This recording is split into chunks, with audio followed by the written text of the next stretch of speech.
Estamos en el tema de formas de Jordan.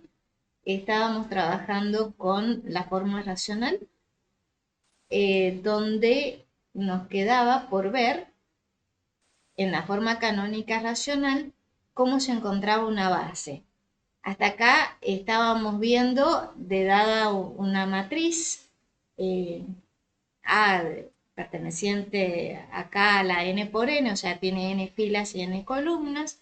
La idea es encontrar otra matriz con una fórmula especial, donde la fórmula respeta que es una diagonal, o sea, se va a encontrar con ese formato. La voy a armar como si fuese una matriz diagonal a partir de otras matrices. Estas matrices se llaman compañeras de polinomios, o sea que se van a construir teniendo en cuenta la fórmula de un polinomio específico. El formato que se tiene para la forma, para este tipo de matrices es este que se ve acá. La primera fila es una fila de nulas hasta la última columna y por debajo está la identidad. Y en la última columna se ponen los coeficientes desde el término grado 0 en adelante. El único que no se va a poner aquí en esta columna es el coeficiente principal del polinomio. ¿Por qué no se va a escribir? Porque todos los polinomios tienen que tener la característica de que el coeficiente principal es igual a 1. Entonces se arma este tipo de matrices de acuerdo a ciertos polinomios que vamos encontrando en el camino y de ahí con eso venimos y armamos la matriz esta F que está acá. Esa matriz se va a llamar forma canónica racional de la matriz A, de una matriz dada. Pero ¿qué pasa si tengo un operador? Porque toda la teoría que se ve en esta parte siempre se la encara o se trata de encontrar cosas relacionadas con los operadores lineales. Pero para encontrar esas cosas necesito trabajar con una matriz asociada a esa transformación lineal. Si hablo de matriz asociada, tengo que hablar de base del espacio vectorial, que este espacio vectorial funciona como dominio y codominio del operador. Entonces, con estos dos datos, armo una matriz, que en este caso será, también la voy a llamar A, y voy a decir que la forma canónica racional de T, o sea, del operador, va a ser la misma que voy a encontrar para la matriz, o sea, con esta fórmula de acá arriba. Esa sería entonces la forma canónica racional. En el video anterior lo que hicimos fue, dada una matriz, partíamos de un operador, pero no conocíamos ni la fórmula ni la base. El único dato que teníamos es que la matriz era la asociada a ese operador respecto de la base esa que se mencionaba, pero no conocíamos la formulación. Y calculábamos entonces la forma racional de esta matriz. Nos quedó pendiente ver para qué encontramos esta matriz F y qué relación tiene con la matriz A. Ese va a ser el punto de que nos vamos a encontrar, ¿sí? O lo que tenemos que trabajar ahora. Antes de llegar a eso, necesitamos pasar por una parte teórica un poco complicada. Hay varios conceptos metidos en el medio para poder llegar a, a esa relación entre la F y la matriz A. El primer concepto que hay que ver es el de polinomio anulador de un vector.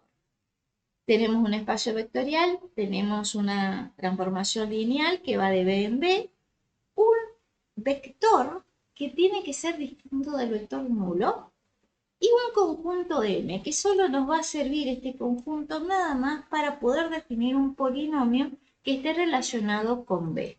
Este conjunto está formado por polinomios de tal manera que Q de T aplicado a B sea igual al vector nulo. La cosa es, ¿qué es esto?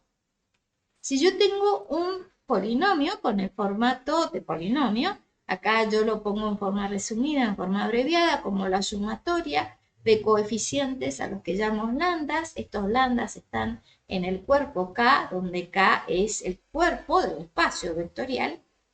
X, que acá en este caso funciona como una indeterminada, porque estoy hablando de un polinomio. Ahí estoy poniendo la notación del conjunto de todos los polinomios de coeficientes en K e indeterminada X. Y por supuesto, cada indeterminada tiene que estar elevada a una potencia. Acá estoy considerando que este polinomio tiene términos que van desde 0 hasta S. No estoy diciendo que el grado de Q sea S, ojo, porque para que el grado sea S, tengo que tener el término, el lambda, que corresponde a S, tiene que ser distinto de 0. Yo acá estoy poniendo una sumatoria. La cuestión es que esta sumatoria o este polinomio me va a ayudar a poder relacionarlo con la T. ¿De qué forma? Esto que está acá primero, lo que va hasta Q de T, acá lo señalo porque está más grande acá, esa parte de ahí yo la voy a armar copiándole la fórmula Q. Le copio la fórmula Q y lo único que hago es reemplazar la letra X por la letra T. ¿Y qué es lo que voy a obtener al reemplazar la X por la T? Acá X es indeterminada. Lo que hacemos es obtener una nueva función a partir de T y a partir de la formulación de Q. Entonces esto ya es una función y por lo tanto la función se puede aplicar a un vector del dominio, porque el dominio se va a armar en base al dominio de la T. ¿Por qué?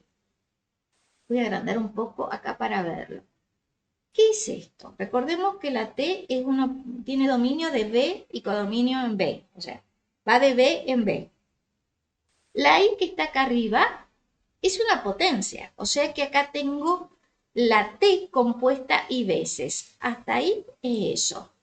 La composición de funciones va a respetar el mismo dominio, o sea, respetando la formulación de la composición de funciones, voy a obtener que T elevado a la I también tiene dominio y codominio en B.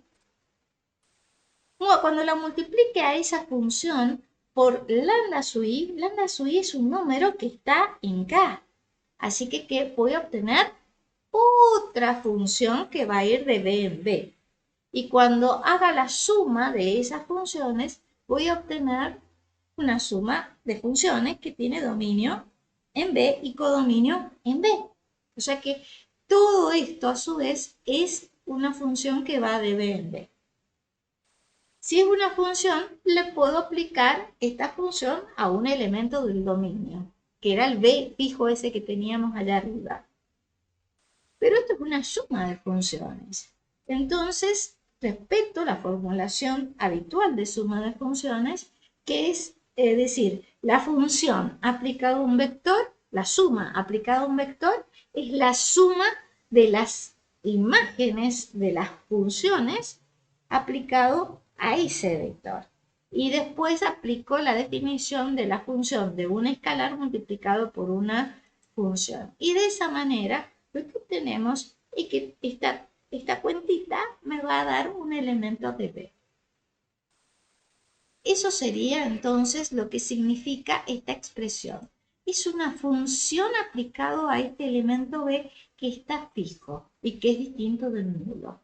Cuando yo saque esta cuenta, me tiene que dar el vector nulo para que pueda llegar a estar acá. O sea que no van a ser todos los polinomios que van a estar acá adentro, sino aquellos que cuando yo calcule Q de T me anulen al vector B. Esa sería entonces la idea de este conjunto. Por eso es la idea de polinomio anulador. Lo que tenemos acá adentro son todos los polinomios anuladores de B. De todos estos, la idea es quedarnos con uno solo. ¿Qué características debe tener ese polinomio? Lo vamos a denotar con P sub B para tener una relación de este polinomio con B, por lo menos en la definición, al menos en este rectángulo. Vamos a decir que este polinomio anulador de B, sí y solo sí, P sub B es un polinomio, obviamente, perdón, pero no cualquier polinomio. Acá el coeficiente del término que tiene mayor grado, mayor exponente, es 1, porque ahí no hay nada, es 1. Los otros no me importan, el que me importa es este de acá adentro. Vale 1 el coeficiente principal. Los polinomios con esta característica se llaman polinomios mónicos. Bueno, no solo debe tener este formato, este polinomio, sino también debe estar acá adentro. Eso va a significar que cuando construya la fórmula de P sub B con la T, o sea, teniendo esta formulación y después aplicándoselo a B, también me anule esa cuenta, me anule al polinomio B, o sea que obtenga como resultado el vector nulo. Eso sería entonces el primer requisito. La otra es que el grado de este polinomio, o sea, t, tiene que ser el mínimo de todos los grados de todos los polinomios que están acá adentro. Entonces ahí tendría eso. Y por supuesto, acá me olvidé de sacarle el polinomio 0. Acá el q tiene que ser distinto. Me olvidé de corregir eso. Tiene que ser distinto del polinomio nulo. Y además, esa es una de las propiedades, que P sub B tiene que ser el mínimo de los grados de todos los polinomios que están acá adentro. Y también P sub B debe dividir a todos los polinomios que están acá adentro. ¿Qué significa esto? Me lo llevo y veamos a ver qué podemos decir al respecto de eso. Es la relación divide. Cuando tenemos esto escrito así, tenemos entonces la relación divide. P sub B divide a Q. Eso significa que a la Q, que es el que está abajo, lo puedo obtener como P sub B, o sea, ese polinomio con esa formulación que escribí en la diapositiva, multiplicado por otro polinomio que le podemos llamar S', ¿sí? Le pongo S' porque a la letra S lo he ocupado en otro lado. Le pongamos otra letra para evitar confusiones. Lo que pasa es que en el abecedario se me acaban las letras. He usado un montón en la diapositiva, le pongamos A, donde este A también es un polinomio. A también es un polinomio con coeficientes en K e indeterminada X. Sí o sí al Q lo tengo que obtener como un producto de P sub B. Se puede decir que Q es múltiplo de P sub B también, o sea, hay varias definiciones, varios conceptos metidos dentro de esta igualdad. Por supuesto, acá es con un existencial. Este A tiene que existir para que yo pueda decir que P sub B divide a Q. Hay otras propiedades más que se verifican, o otros requisitos más que se verifican con respecto a la relación divide, pero lo que me interesa básicamente es eso. Porque prácticamente no lo usamos para nada a la relación divide dentro del hallazgo de lo que queremos hacer, que es la base racional. Entonces ya sabemos lo que es un polinomio anulador relacionado con un vector. Otras propiedades extras que tiene este polinomio va a ser que, por supuesto, va a tener un grado más chico que el polinomio minimal, porque recordemos que t tenía un polinomio minimal. ¿Cómo calculaba este? Me tenía que calcular, hacerlo por tanteo y encontrar cuál era el grado de m sub t para que cumpla determinadas condiciones. Era bastante pesadito encontrar el polinomio minimal. Lamentablemente, eso uno lo tiene que aprender porque las calculadoras que hay en internet que hacen este tipo de cuentas, no he encontrado ninguna todavía que me dé el polinomio minimal. Sí, si trabajamos con el Scientific Word, pues sí lo podemos lograr, sí lo podemos calcular de una, pero no he encontrado una calculadora de acceso libre en internet que me permita la formulación de m sub t. Lo que tengo como dato es que el grado de este polinomio tiene que ser más chico que el grado de este otro polinomio.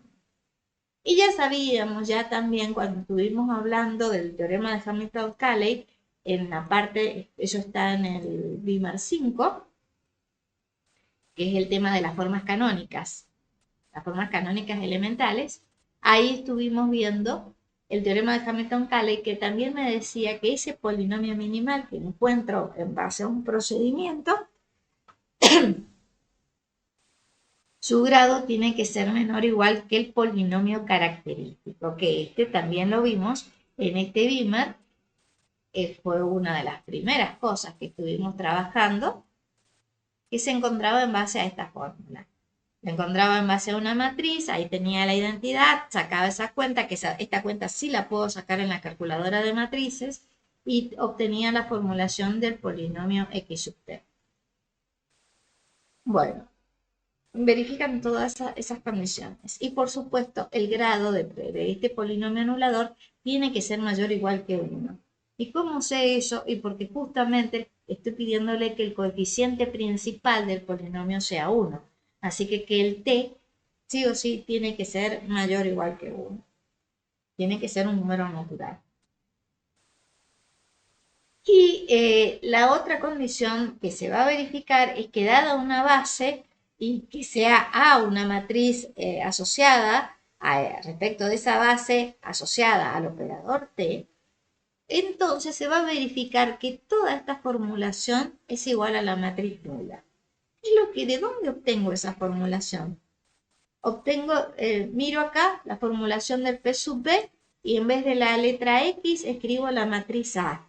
Entonces acá me va a quedar una matriz elevada a una potencia, eso significa que tengo que multiplicar I veces la matriz A. Después la multiplico por C sub I. Y a cada matriz que obtengo en base a esa fórmula, la sumo, con el I variando desde 0 hasta T menos 1. Y después vengo y sumo el resultado de esa suma a la matriz A elevada a la T. Cuando tenga esa cuenta, vengo y la multiplico por las coordenadas de este vector respecto de la base B. O sea, cantidad de conceptos acá que ni hablar de lo que hay metido acá adentro. La cuestión es que acá estamos hablando de coordenadas, que eso se puede encontrar en el BIMER 1. Bueno, la cuestión es que tengo esta cuenta y me da al vector nulo. Son todas propiedades que se cumplen, pero en sí no me sirven a la hora de hallar lo que quiero, que es la relación de la forma canónica racional, que irá esa matriz F, con la matriz A. Son propiedades que sirven, nada más, pero, o que se cumplen, pero no que me lleguen a jugar un rol importante en los cálculos.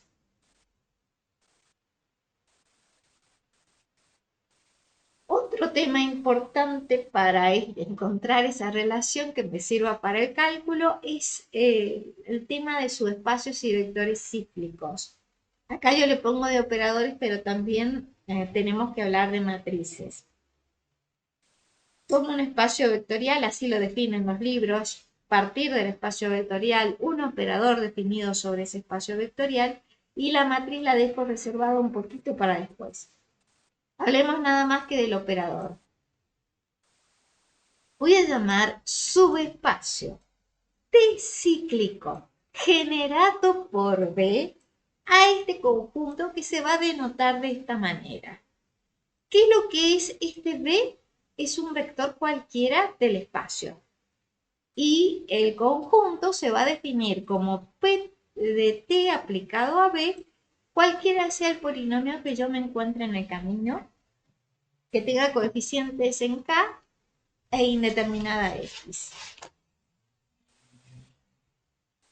Recordemos que esto se obtenía en base a esta cuenta de acá. ¿Bien? Eso es lo que significa P sub T de B. Ahí está escrita en la diapositiva, que era lo mismo que hemos trabajado recién. Entonces, a eso se le va a llamar subespacio cíclico. Subespacio cíclico para T o T cíclico generado, obviamente, por este vector. Un ejemplo de este conjunto con un vector específico es el nulo. O sea, tomo el nulo El vector nulo, cuando calcule qué es lo que hay acá adentro, en base a la fórmula de todos los polinomios, vamos a llegar a que lo único que voy a obtener es el vector nulo, ¿sí? Porque acordémonos que esto que está acá, con esa cuenta, yo obtenía un elemento de B. Así que acá tengo elementos del espacio vectorial. El que me va a dar, en este caso, cuando el B sea igual a nulo, es el mismo nulo. Es el único que va a verificar la condición para estar metido acá adentro. Y voy a decir que este vector que está acá adentro, ese que está ahí, es vector cíclico de D siempre y cuando se verifique que el conjunto sea igual a todo el espacio B. En el caso de que no se dé, recordémonos que esto está contenido en B. Para que sea cíclico el vector B, tiene que darme igual al espacio. El conjunto es igual al espacio.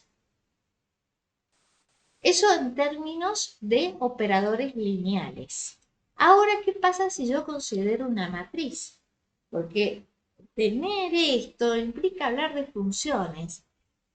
Si tengo la fórmula de la T, genial, voy aplicando la función y ya está, ya. El problema que tengo es que no puedo usar calculadoras de matrices o no puedo usar una calculadora que yo ponga las cosas en el programa y apriete un botón y me dé resultados. Nada, no tengo nada con funciones, pero sí con matrices. Entonces la idea va a ser relacionar estos conceptos con matrices. Entonces vamos a hablar de Z, U de A, acá cambio la letra de U, donde ese U ahora le voy a pedir que sea una matriz, pero no cualquier matriz, una matriz columna. Esta U está representando en términos matriciales una matriz columna.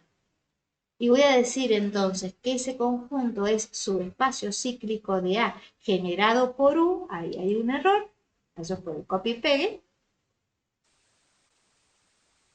Siempre y cuando entonces el U sea una matriz columna y se verifique que este conjunto que se obtiene con P aplicado a A por U, con el P perteneciente a cualquier polinomio, bueno, si yo obtengo esto me va a dar Z de U, el ZU de A, ¿sí?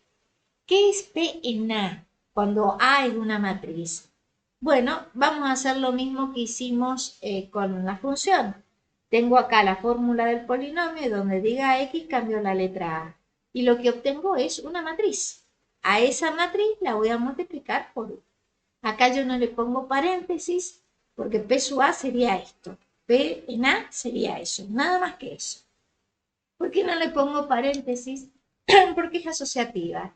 Y cuando yo saque la cuenta, lo que me va a hacer resultar más práctico es hacer primero a elevado a la i, multiplicarla por u, después multiplicar por los coeficientes y después la suma. Pero eso también va a depender del contexto en el que esté trabajando. Quizás sea conveniente sacar primero la suma y después multiplicar por el vector u. Es cuestión de gustos. La cuestión es que vale tanto con paréntesis como sin paréntesis. Bueno, ¿y qué queda hablar? De que cuando voy a considerar que esa matriz columna es un vector cíclico de A y siempre y cuando sea una matriz columna y además se verifique esta igualdad de acá. Acá me tiene que dar el espacio vectorial K elevado a la n por 1, o sea, todo el conjunto de matrices es el que me tiene que dar. Bien, eso sería entonces los espacios cíclicos en términos matriciales. ¿Qué pasa acá con un vector específico? ¿Qué vector específico conozco? La matriz nula de n filas y una columna. Cuando calcule al U tomándolo de esa manera y calcule este conjunto, obviamente voy a obtener la matriz nula de n filas y una columna. Son todos detalles que solamente son teóricos. ¿Para qué me van a servir estos? Y me van a servir para encontrar un teorema específico que me va a permitir esa relación con respecto a la matriz F y la matriz A.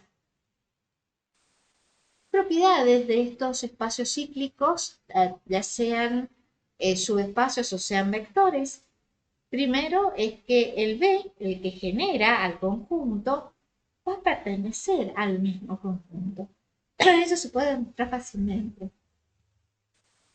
Otra propiedad que se va a verificar interesante es que este conjunto es un subespacio invariante para T. ¿Qué significa eso? Que la imagen, acuérdense que esto es un conjunto de vectores que están en B. Esto está contenido en B.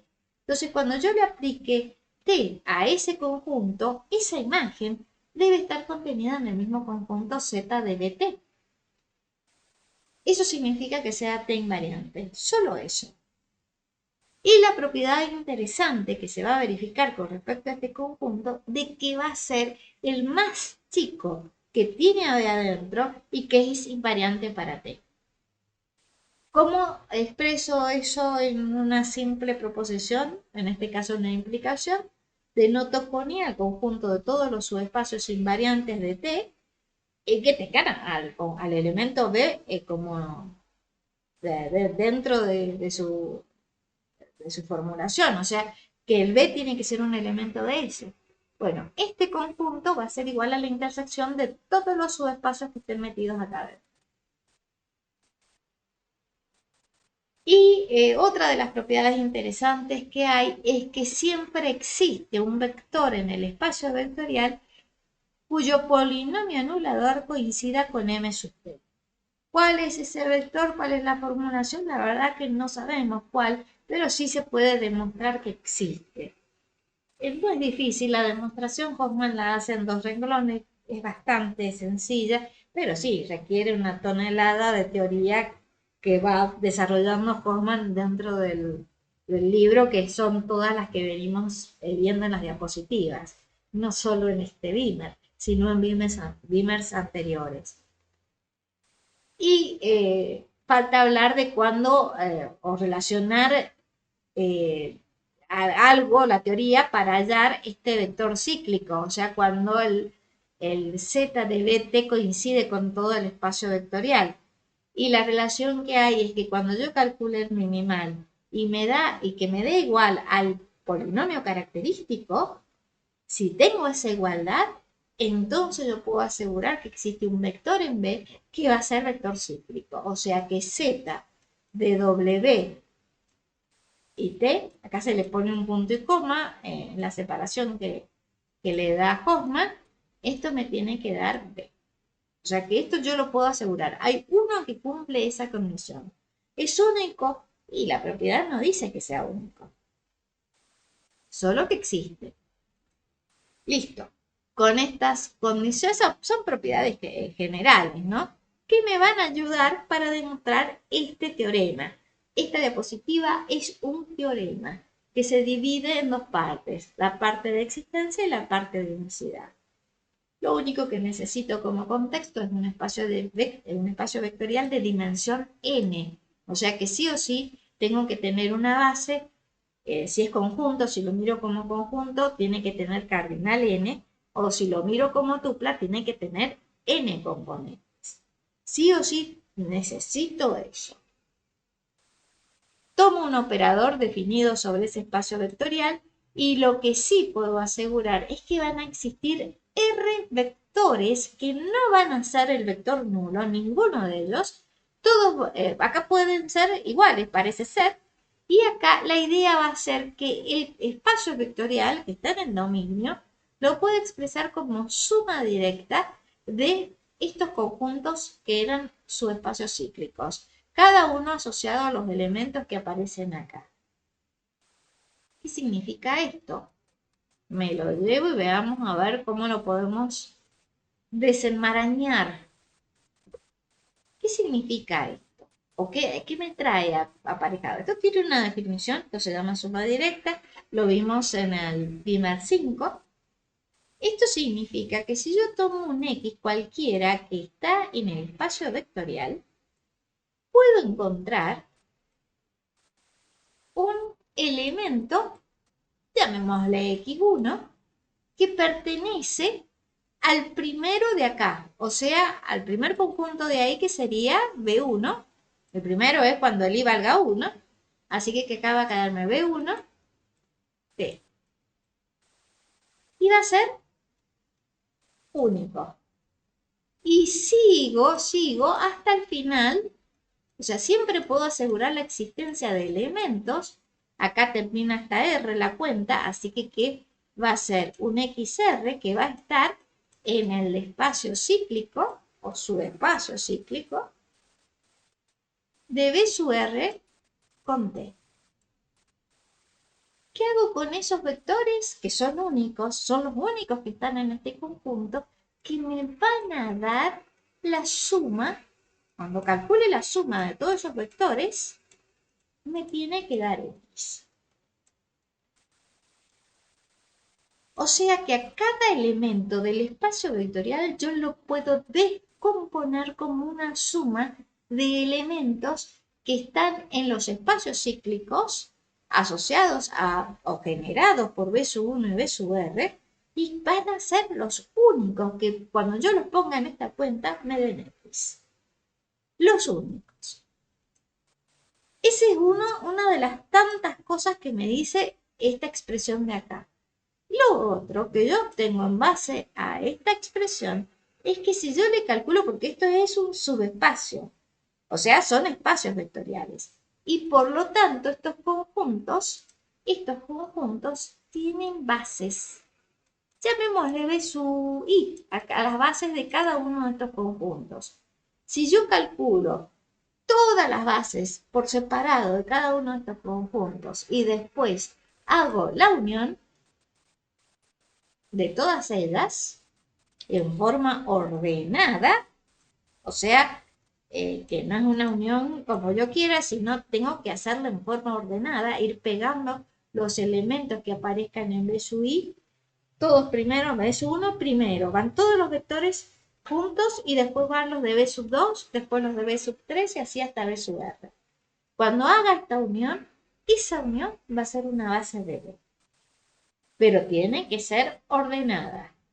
Esa es la gran propiedad que ando buscando con ese teorema. ¿Por qué? Porque si estas son bases, y esto es suma directa, o sea, la suma con el círculo acá, eso se llama suma directa, esto que está acá me permite obtener una base ordenada de B. Y yo ando buscando una base, pongámosle R a esta base, yo ando buscando una base ordenada de tal manera que cuando yo calcule la matriz asociada al operador lineal respecto de esa base en el dominio y en el codominio, me dé la forma canónica racional que era la F que estuvimos viendo en la primera, una de las primeras diapositivas. Y eso está en el video anterior de cómo calcular la F. Ya lo vamos a volver a hacer. La idea es encontrar entonces una base R con esa formulación, haciendo este caminito de acá, de tal manera que obtenga este resultado de acá. Eso es lo que ando buscando. ¿Para qué? Ya veremos. Porque, o sea, es muchísima teoría para encontrar esa R que se encuentra y después, ¿qué hago con eso? Encuentro la matriz asociada a T. Perfecto. ¿Y qué hago con eso? Esa es la historia. ¿Qué hago con este tipo de cosas? Por ahora busquemos cómo armar o cómo terminar este teorema de existencia o cómo relacionar o, o cómo buscar más contexto para poder relacionarlo con esta F de acá. Una vez que tengo la existencia de vectores, voy a hablar de los vectores anuladores de B sub I. Eso que vimos acá en esta diapositiva, en ese tema de ahí, en ese primer tema de ahí. Acá nosotros en esa diapositiva los mencionábamos como el polinomio asociado a B, con el B chiquito ahí abajo, eso indicaba que era el polinomio anulador de B, y acá sería B sub I. Como son muchos subíndices, directamente le escribo P sub I para no tener tanto lío con la notación. Entonces, tengo los polinomios anuladores asociados a cada vector B sub I, y la condición es que estos vectores cumplan esta propiedad. Cumplan dos propiedades. La primera es que cada uno que yo obtenga acá el polinomio posterior, tiene que dividir al anterior. Esa es una de las condiciones que tenemos que trabajar. Y esto ya lo habíamos charlado en una diapositiva para encontrar la f. Era una de las condiciones que tenía. Lo que pasa es que pasó desapercibido porque aplicamos un truco para poder ver que los polinomios que estaban asociados, que estaban relacionados con la fórmula de f, vimos un truco para que esto no nos trajera problemas. ¿Bien? Ya lo volvemos a ver cuando calculemos una f otra vez. Y acá, la condición que se cumple es que el polinomio asociado a ese vector que yo voy a poner en el primer lugar tiene que ser el polinomio minimal de la t. Esa es la condición que se tiene que cumplir. Bueno, esa es la existencia. Yo puedo asegurar que existen vectores tal que al B lo puedo descomponer como subespacios cíclicos. De ahí viene el nombre del teorema, descomposición cíclica de B. ¿Sí? Y estos vectores los vamos a llamar, que son los generadores, acá no lo escribo porque acá no me interesa, pero estos van a ser los generadores de esa descomposición cíclica, porque en base a los B sub i voy a poder armar los Z sub i que me van a dar la descomposición de B. Entonces estos son relevantes y también van a ser relevantes los polinomios.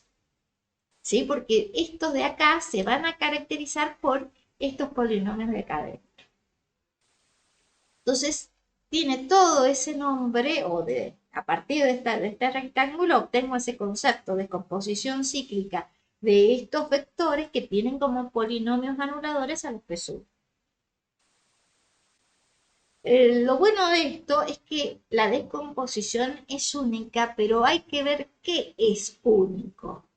Fíjense lo que dice esta proposición para hablar de la unicidad de la descomposición cíclica. Digo que B está en descomposición cíclica de los vectores W1 hasta W sub S. Acá estoy cambiando los B, los estoy cambiando por la letra W, y a la letra R la estoy cambiando por la letra S.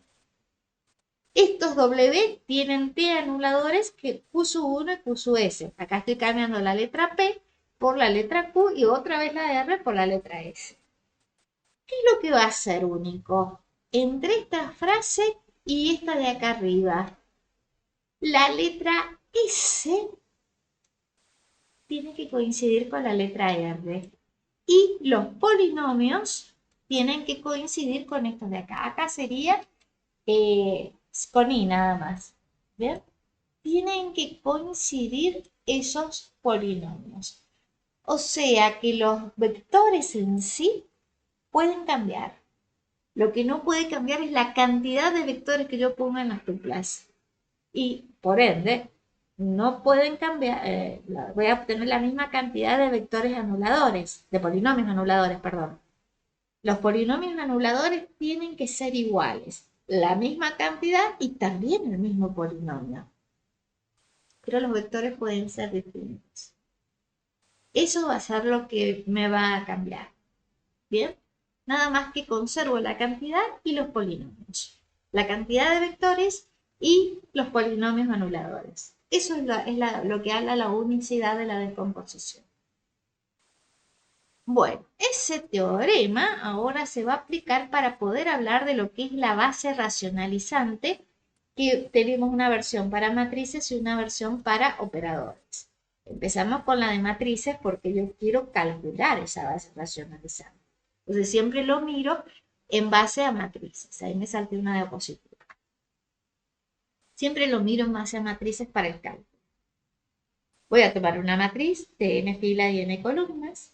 Voy a tomar una tupla de vectores, pero no de polinomios, pero no cualquier polinomio, sino de los factores invariantes de A.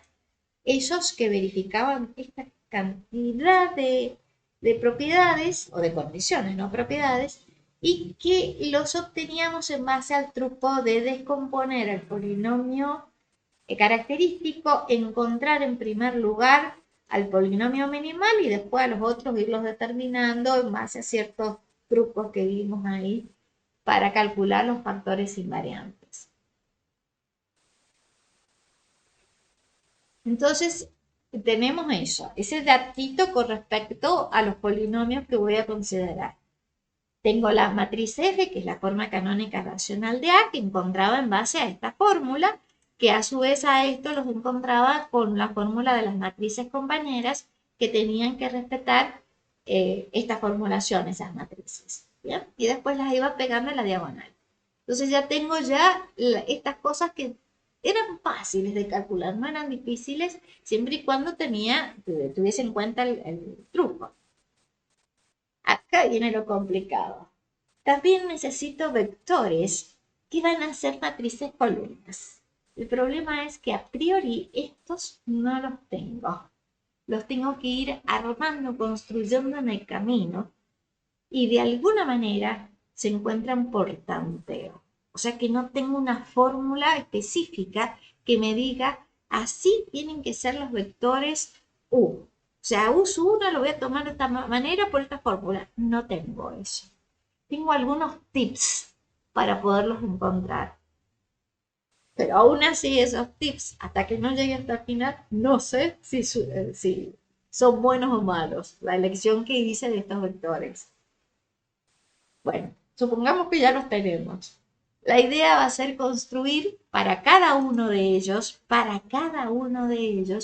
vamos a construir, en realidad son conjuntos, pero yo los tengo que mirar como tuplas, porque los elementos de este conjunto tienen que ser ordenados. ¿Cómo los voy a construir a los elementos de B sub I? Con esa fórmula. Voy a poner la matriz A original, la voy a elevar a la 0 y lo voy a multiplicar por este vector, por el vector U sub I, por el U sub I, que es una matriz columna. O sea que acá voy a tener un producto de matrices. Después voy a elevar A a la 1 y lo voy a multiplicar por el mismo vector U sub I, el mismo que estoy considerando acá. Y así hasta llegar a la potencia que obtenga como la diferencia entre el grado del polinomio correspondiente que tengo acá menos 1 multiplicado por U sub I. La fórmula es fea, no lo voy a negar, pero si se respeta se llega, ¿sí? Teniendo una calculadora de matrices a mano, llegamos a esto. Eso no va a haber problema. Lo único que hay que saber es la fórmula. Ya está. Y respetar la rajatabla. La fórmula es esta. Y bueno, vamos sustituyendo cada cosita en su lugar. Y listo. Y se calcula y se obtiene la tupla. ¿Qué necesito para la tupla? U sub I, que es justamente lo complicado en toda esta diapositiva. De cómo los hallo. Y finalmente voy a armar otra tupla que va a ser, en realidad es un conjunto, por eso es que tiene las 3 rayas acá. Lo que pasa es que a los elementos de ese conjunto yo los voy a ordenar. ¿Cómo? Voy a considerarlo como una tupla a estos elementos para decir cuál es el orden que van a tener los elementos de R. En primer lugar, yo tengo que venir y pegar los que obtuve en B sub 1 en base a esta fórmula. Recordemos que acá estaban ordenados, entonces voy a agarrar para B sub 1, acá lo único que me va a cambiar es U sub 1. Eso vengo y lo pego en ese lugar. Hago lo mismo con B sub 2, B sub 3 y llego hasta B sub R y pongo todos estos elementos y los voy pegando uno al lado del otro, respetando el orden que obtuve acá arriba y el orden que dice la fórmula para R. Esto es una unión ordenada si queremos hablarlo pronto y rápido, a pesar de que esto no es un concepto, es algo intuitivo o una ayuda, una frase intuitiva para saber qué es lo que es en realidad R. Bueno, ¿cuáles son los tips que debo tener en cuenta para estos vectores, para hallar estos vectores? Acá tengo estos, que estos yo los encontraba de alguna manera, los encontraba, ¿sí? Con la estrategia, con el truco los encontraba.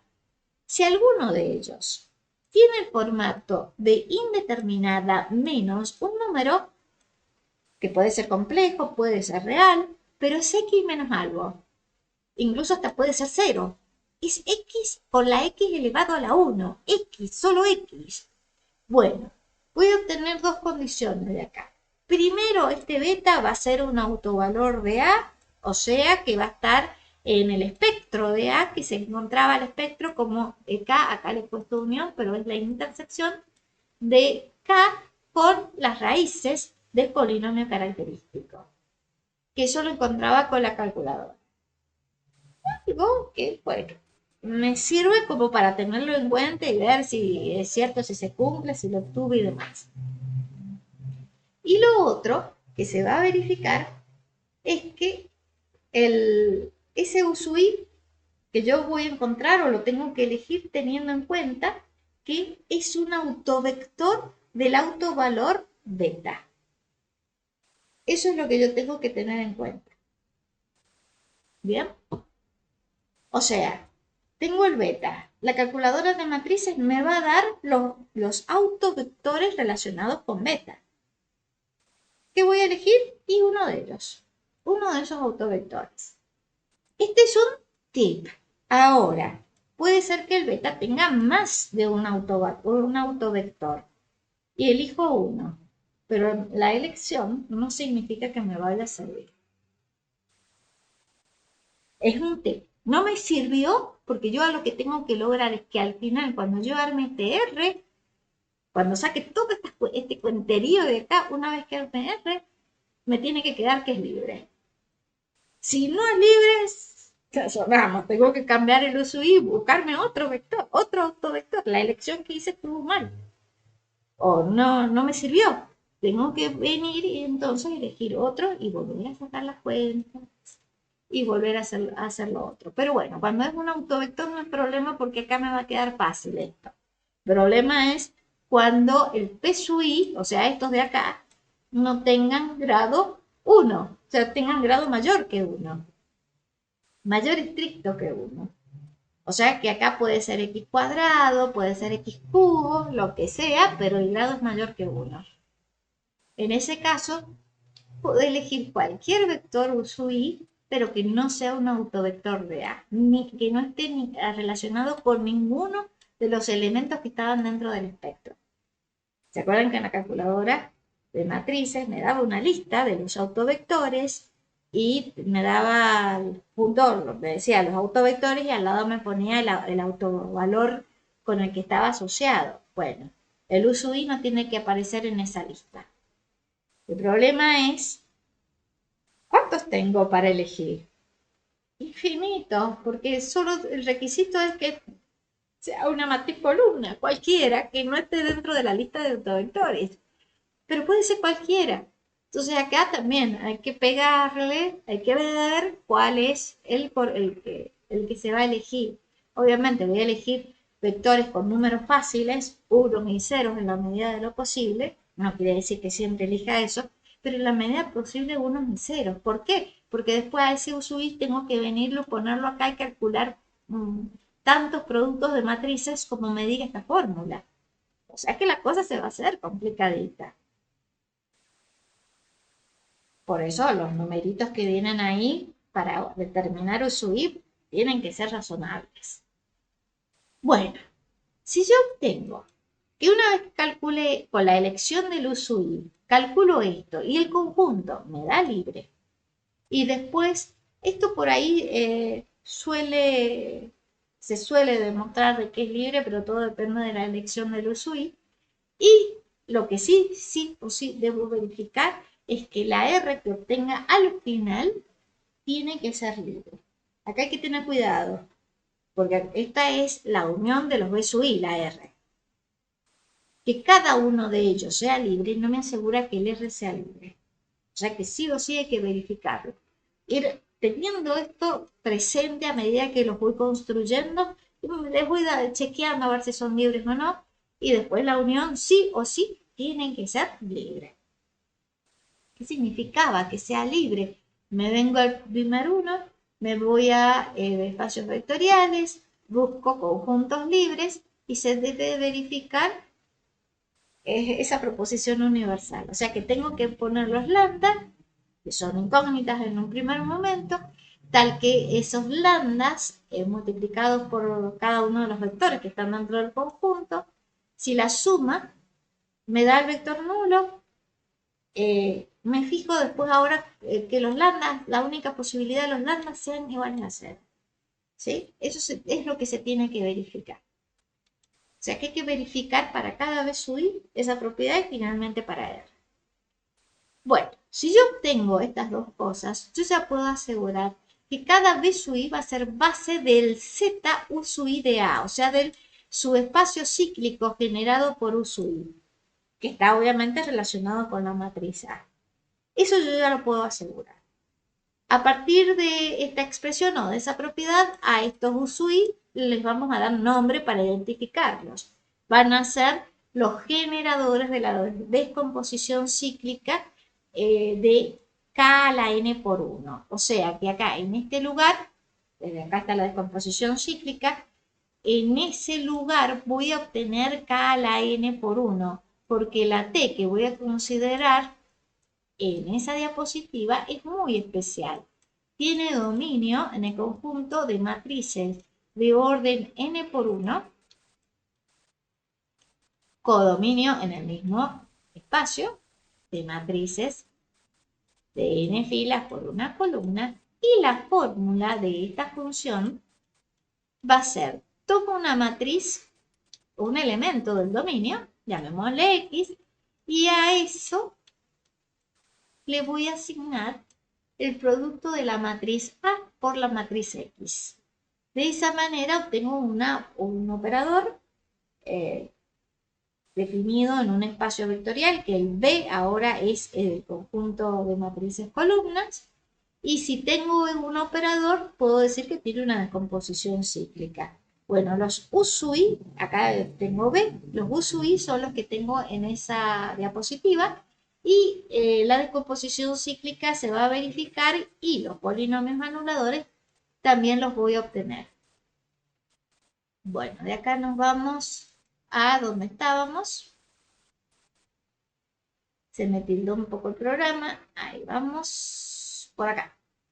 Teníamos entonces que estos vectores los voy a llamar generadores de la descomposición cíclica, pero ahora de este espacio en particular. Este es el B en particular en el teorema de descomposición cíclica. Y a las bases le vamos a poner un nombre especial que le vamos a llamar bases cíclicas. Cada una de ellas va a ser una base cíclica, por supuesto, asociado al elemento U sub I. Y base cíclica, ¿por qué? Porque esto es un espacio cíclico. Entonces, le llamamos base cíclica. La R, esta R que construí acá y que probé que era libre, va a ser base del conjunto o del espacio vectorial de matrices columnas. Y acá viene la relación, tanta historia, con todos estos teoremas y demás, con todas estas fórmulas, es para obtener esto de acá, esa igualdad de ahí. ¿Qué dice? Mire, la forma canónica racional que usted encontró con el truco, puede ponerla en ese lugar y después calcular la matriz de paso, que tiene una fórmula y también un truco, que va de la canónica a los reales. La canónica, esa letra C, es la base canónica de este conjunto. O sea que son matrices columnas que están formadas solamente por ceros y unos. El 1 se va moviendo de lugar en los elementos de la base C. Calculo en base a un truco esa matriz. Ya tengo la matriz, tengo la F obtenida en base a truco también. Y a esta la pongo en la calculadora de matrices porque tengo que calcularle el inverso a esta otra. Esta ya no tiene truco, salvo la calculadora de matrices. Y bueno, el producto me tiene que dar la matriz A. ¿Es necesario que calcule la inversa? No, ya sé que va a cumplirse la propiedad. Siempre y cuando se cumplan estas dos cosas de acá. Se va a cumplir la propiedad. ¿Y esto qué significa? Esta igualdad me va a decir, mire, la F, que es la forma canónica racional, es semejante a A. Si se cumplían igualdades como esta, donde acá yo tengo una matriz y acá tengo su inversa, la del medio es semejante o estaba en relación binaria con A. Esa relación binaria se leía semejante, es relación de semejanza. Por eso esta expresión se lee F semejante a A. Y lo único que representa, o lo único que quiere decir eso, es que vale esa igualdad de acá abajo.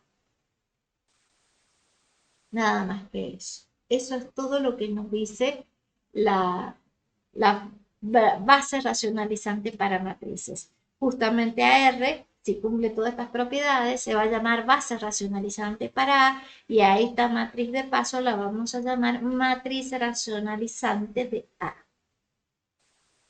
Bueno, una vez que tenemos eso, para matrices, veamos cómo calculo una base racionalizante, pero teniendo en cuenta operadores.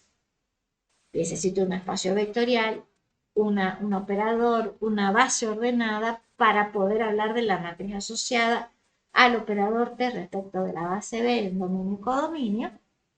Estos USUR, USU1 y USUR, que son los generadores de la descomposición cíclica de, del conjunto de matrices columna, o sea que son estos que obtuve acá, los que me dieron trabajo para calcularlos, o los que me van a dar trabajo para calcularlos, son los que voy a considerar. Y también voy a considerar la R. Bien, acá la R, acá hay un detallazo. Yo a la R tengo la fórmula acá, ¿sí? Pero la R en definitiva es un conjunto de vectores. Lo que yo estoy considerando acá es el formato de los vectores. Le estoy dando etiqueta o nombre a los elementos de R. No estoy cambiando la fórmula, estoy considerando los vectores de R. Yo ya sé cómo calcularla en la diapositiva anterior a la R. Esa es una fórmula para calcular. Estas son los elementos de R. Y obviamente voy a decir que esta es la base racionalizante de A, o sea, la que obtuve mediante esta fórmula y que verificaba que era libre. Bueno, ese conjunto R con esos vectores y todo este contexto viene a lo siguiente. Puedo asegurar que tengo un conjunto de vectores, B sub 1 hasta B sub R, estos están en B, y la propiedad que van a verificar estos vectores va a ser que las coordenadas de cada uno de ellos respecto de esta base B es igual a U sub I. U sub I es una matriz columna. Si yo me voy a ver la diapositiva de las coordenadas, estaba en el primer 1, busco el enlace o voy rastreando dónde están las coordenadas, que en este caso están acá. Acá está. Yo tengo una matriz columnas. Ahí está el USUI. Esto es USUI. Tengo los lambdas de cada USUI. Supongamos que trabajo con USU1. Entonces tengo una matriz columna con lambdas. Cuando yo voy a tener esta expresión. Acá tengo adentro el B sub 1. Eso que estoy formulando ahí en esa diapositiva. Tengo esto en la diapositiva, igualado a esto que es esto de acá, está en la posición de U1, o es igual a U1. Entonces yo tengo esta información. Si tengo esta información, a lo que está dentro, que acá en la diapositiva es X, lo puedo volver a reconstruir en base a esa cuenta, donde pongo estos elementos multiplicados por los elementos que están dentro de la base, que ese conjunto es el que está acá abajo. Bueno, reconstruyo estos elementos de SUI en base a esta fórmula. Me voy a la diapositiva de coordenadas, me fijo qué significa esto y los construyo. Por supuesto, debo conocer qué es USU1, o sea, saber qué números hay dentro de USU1 y debo conocer qué vectores hay en la base B. Si no, esto me queda como anécdota. No los puedo calcular. Si desconozco esos dos datos, no puedo calcular qué es B sub 1. Lo mismo para B sub R y todos los otros que están dentro de ese conjunto. Sí o sí, puedo reconstruir los B sub I, o puedo construirlos en realidad, siempre y cuando conozca a los vectores y conozca la base. Estos, si yo conozco esto, los voy a conocer. Pero posiblemente en el ejercicio no me den el dato de qué es lo que es la base. Simplemente me dan la matriz y se acabó. Y bueno, me quedo con esto. Me quedo con esa anécdota, nada más, con esa propiedad. Pero no puedo tener los B sub I. Bueno, una vez dicho eso, ahora también voy a armar otro conjunto y les voy a poner W' a cada uno de ellos porque también los voy a construir en base a los W, o sea, los elementos que tengo en la base de R, los voy a considerar como que son las coordenadas de estos elementos que los etiqueto como W sub prima.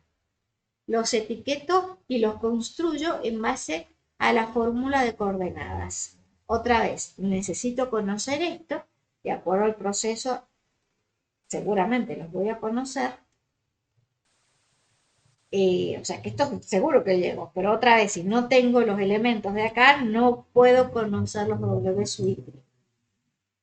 Supongamos que tenemos toda esa información y que a los W' los puedo construir lo mismo que a los B sub I. Con los W' voy a armar un conjunto nuevo que va a estar ordenado en base a ese orden que está ahí. Los elementos de R' son W sub I' y esto. O sea que R' es este conjunto de acá arriba. Los tengo que tener ordenados, por eso es que acá tienen las tres rayitas. Bueno, tengo esa información y tengo también los factores invariantes de la matriz A, de la asociada, que también los calculaba con un truco, y la forma canónica racional de T. Esta, si yo me voy a buscar la forma racional de T, es la misma que la A, ¿bien? Porque la A es la matriz asociada a T. Así que esto en realidad es la de A. Es la forma racional de A, forma canónica racional de A. O sea que esa información, digamos que la puedo obtener.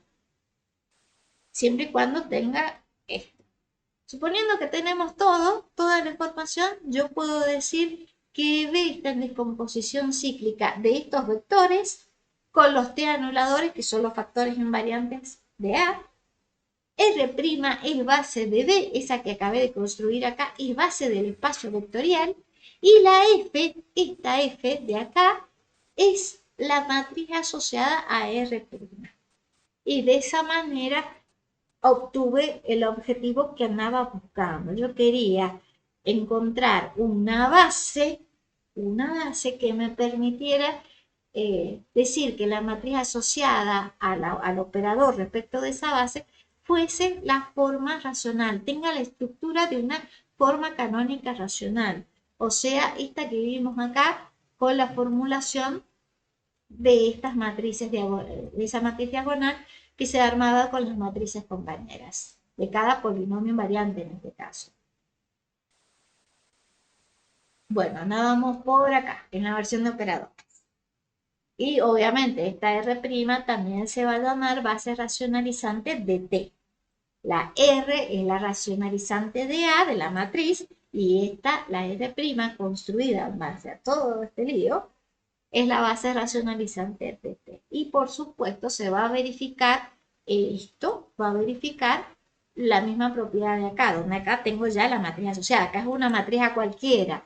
En esta diapositiva es una matriz asociada. Entonces voy a tener la relación entre las matrices asociadas con respecto a la base B y a la R', que es la racionalizante, en base a esta fórmula de acá.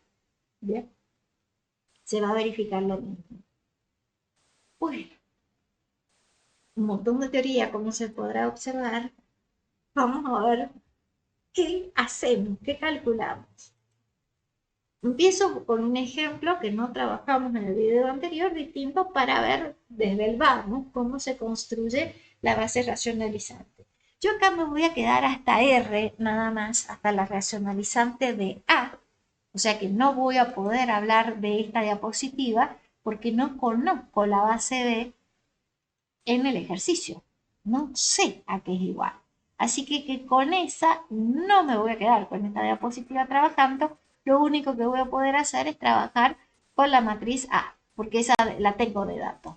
Bien, acá está. El dato es que es una matriz asociada a T en la base B. No conozco la T y tampoco conozco la B. Por eso me dan únicamente la matriz. También voy a tener de dato el polinomio minimal de esta matriz, porque recordemos que calcular ese polinomio lleva tiempo y no tiene sentido perder tiempo en esto cuando yo quiero calcular otras cosas que están en la diapositiva de acá de la base racionalizante. Bueno, serie de pasos a cumplir. ¿Cuál es el primer paso? Dígame cuál es T, no la tengo. Dígame cuál es la dimensión de N, a priori no lo tengo, pero acordémonos que N lo sacaba también del orden de la matriz, así que acá N vale 3. Porque justamente la dimensión del espacio vectorial va a coincidir con la cantidad de filas, de columnas y de cantidad de filas y de columnas de la matriz asociada. La base, como dije, no la tengo y sí tengo la matriz A. Entonces acá la voy a escribir, la voy a poner por acá. Esos son los datos que a mí me va a servir para poder venir rápido cuando lo necesite. Nada más que para eso, que lo pongo ahí, en realidad no hace falta hacer. El siguiente paso era calcular el polinomio minimal de A, no me hace falta porque ya lo tengo. Esto no lo puedo calcular con una calculadora o con alguna aplicación. Yo no he encontrado en internet ninguna aplicación que me permita calcularlo.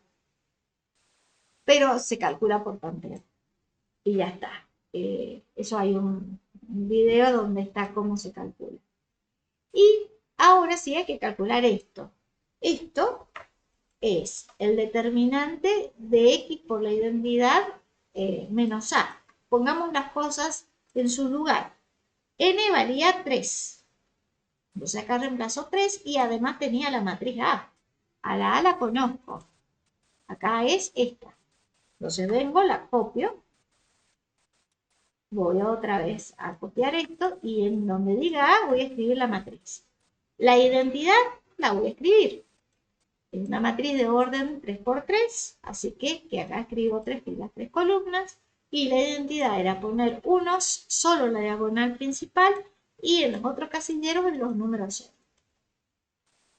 Saco la cuenta de adentro y el determinante. Todo esto, en la calculadora de matrices sería venir y escribir esto, lo voy a hacer. Ahí está. Esa es la matriz A. Y acá, en el casillero, tengo que venir y escribir la fórmula que tenía ahí en la diapositiva, que es el determinante de X por la identidad. Puedo acá cargar la identidad, como lo hice en videos anteriores, o simplemente escribir A elevado a la 0. Menos, y ahora le resto A. ¿Bien? ¿Por qué puedo escribir eso? Ahí, en ese lugar, tengo la identidad, porque toda matriz elevado a la 0 me da la identidad. Así que puedo escribir esto. Para no tener que encargar la identidad en este lugar. Vale de las dos maneras. Ahora aprieto igual y rogamos a Dios que la calculadora quiera dar el resultado. Ahí. Ese es el polinomio característico asociado a la matriz A. ¿Bien? Bueno, yo acá directamente en el científico con eso cargado lo puedo apretar igual y me va a dar el mismo polinomio característico. Me fijo entonces. ¿Qué más hay que hacer? Factorizarlos. Entonces acá hay que encontrar las raíces. Eso lo puedo hacer con GeoGebra. Tengo que escribir raíz compleja. Ahí adentro pongo el polinomio. Apretar 2 veces Enter para que me dé todas las raíces complejas. Y con eso vengo y armo en la factorización. Acá el Scientific me lo da de una. ¿Qué es lo que me va a decir GeoGebra? Mira, el conjunto de raíces de este polinomio es menos 1 y es 2. Entonces yo vengo y escribo x menos menos 1 y de ahí sale esto. Y otro paréntesis con x menos 2. Es la factorización clásica que uno sabe desde la secundaria inclusive, ¿no? Y hago lo mismo ahora con el otro polinomio. Entonces ahí ya tengo las dos factorizaciones.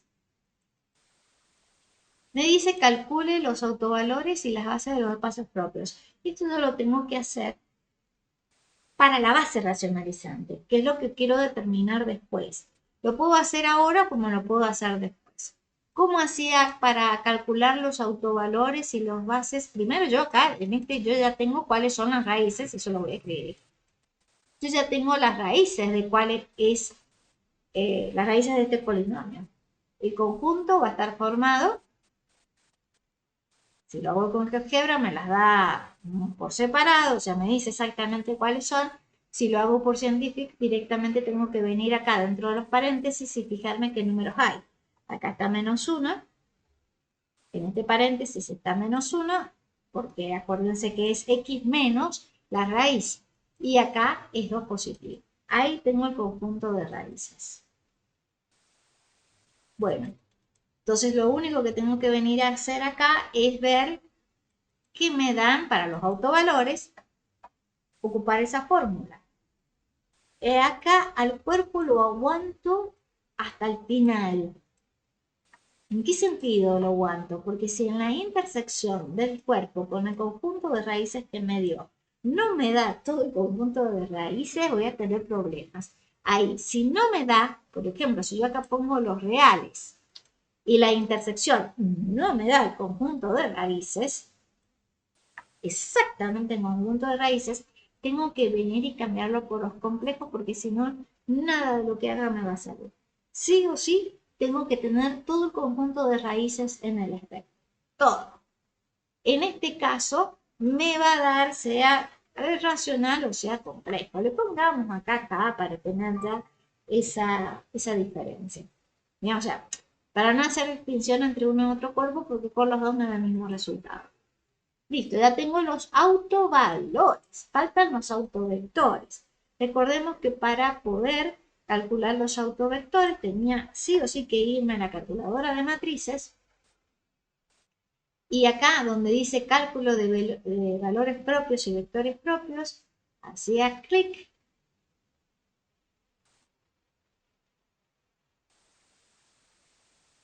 En ese lugar pegaba la matriz A. Ahí está. Y lo único que voy a hacer, había que apretar encontrar. Nada más que eso. Entonces acá me da la lista de vectores, que son los autovectores, y cada uno relacionado con los autovalores correspondientes. ¿Bien? Bueno, esa lista es la que yo debo venir y considerar en este paso 2 que estoy trabajando.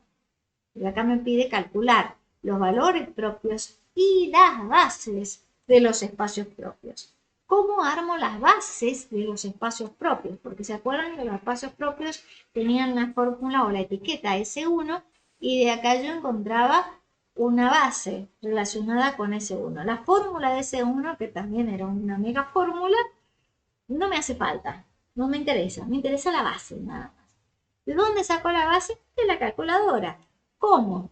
Del lambda 1, acá puse S1, este está relacionado con beta 1, que es lo otro que me faltó hacer, etiquetar los autovalores, ¿se acuerdan de acá? Bueno, acá lo que obtuve entonces, que el espectro, etiquetemos los autovalores, es esto, no solo es el conjunto, pero acuérdense de que acá yo los consideraba con un orden.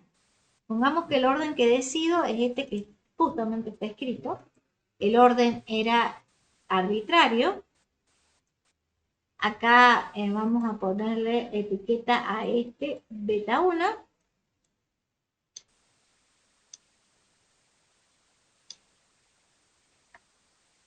Y a este otro de acá le vamos a poner beta 2.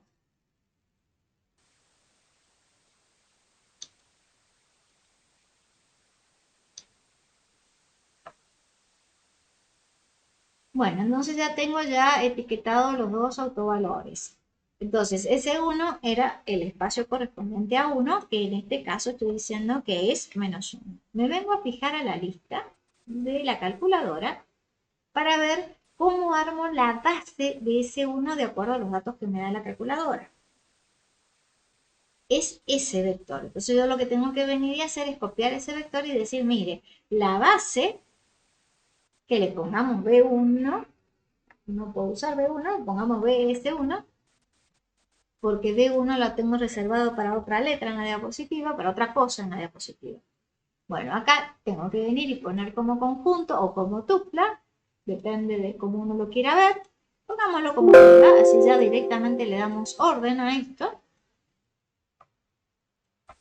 El beta 1 va a estar entonces formado por ese vector que aparecía en la lista. Yo lo que voy a hacer es copiar la matriz y venir y calcularlos con el Scientific, porque si no los tengo que copiar y no me queda agradable la fórmula como me la traigo de de la calculadora. Entonces acá en el Scientific aprieto acá en matrices. Cuando quiera funcionar, ahí estamos. Acá están los autovectores, es lo que quiero, ahí está. Ahí me dio entonces esa matriz es la que tengo que venir y escribir dentro de la tupla ordenada. Y también voy a hacer lo mismo ahora, pero con el otro autovector. S2 está relacionado con el subespacio beta 2, con el autovalor beta 2, que es el número 2. Entonces, la base correspondiente a ese espacio propio va a estar formado, según el Scientific, por estos dos vectores. Formo la tupla porque tengo que darles orden de esta manera. Y acá, si yo me voy a la calculadora, fíjense que acá me los da por separado. Me da este y después me da este otro. ¿Sí? El lambda 2, fíjense, lo repite al lambda 2 y eso me está diciendo, bueno, estos dos vectores son los que me van a formar la base. Si usted la quiere, la base la arma de esa manera. Entonces, yo lo hice con el Scientific, pero tranquilamente se puede hacer con la calculadora de matrices. En mi caso, si yo copio lo de la calculadora, cuando lo venga a pegarlo al Scientific, me lo pega feo. Así que lo prefiero hacerlo directamente al calculador. Listo, ya tengo ese paso 2. Vamos al paso 3, que era el del truco. Tenía que determinar los factores invariantes de A. Y para ello, esos P sub 1 y P sub R tenían que cumplir todas estas propiedades. Cada una de las letras que están acá había que cumplir cada una de estas cosas.